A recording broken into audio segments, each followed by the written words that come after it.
Hello বন্ধুরা, দেখো আমাদের আজকে পাঁচজন চৈত্র সংক্রান্তি উপলক্ষে। তো সেখানে সমস্ত সবজি কেটে সুন্দর করে ধুয়ে পরিষ্কার করে যথাযথভাবে হাঁড়িতে নিয়ে রাখা হয়েছে। তারপরে একটা কড়াই সমস্ত রকমের ছোলা, মটর, ডাল ভেজে আধ ভাঙা করে রাখা হয়েছে এবং সমস্ত একে একে কড়াইয়ে ঢালা হলো। এখানে সজনে বাটা, পেঁয়াজ, কাঁচা লঙ্কা বাটা, মানে সেদ্ধ করে বাটা মশলা, আদাটাকে ভেজে কষিয়ে নেওয়া, সেই সমস্ত কিছু একে একে উপকরণ দিয়ে নুন, হলুদ, লঙ্কা, গরম মশলা গুঁড়ো সমস্তটাই একে একে দেখো দিয়ে দেওয়া হচ্ছে সুন্দর করে।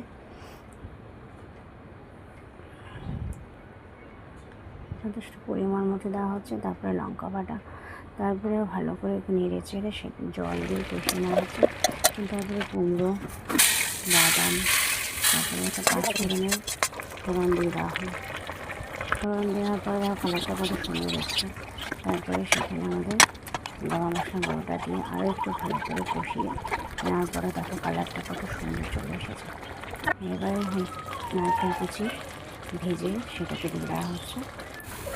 তারপরে পেঁয়াজ ফোড়ন দেওয়া হলো। যেটা আমিষ, তাই এটা পেঁয়াজ ফোড়ন দেওয়া হচ্ছে, নিরামিষ ফোড়ন দেওয়া হবে না। তারপরে শেষে ঘি ছড়িয়ে একটু স্ট্যান্ডিং টাইমে রেখে সেটাকে নামিয়ে রাখা হলো। নামিয়ে রাখার পরে দেখো কালারটা কত সুন্দর এসেছে। এবার তারপরে আমি আর লোভ সামলাতে না পেরে যত তাড়াতাড়ি খেতে বসে পড়েছি এবং আরও একটা কড়াই চাপিয়ে দেওয়া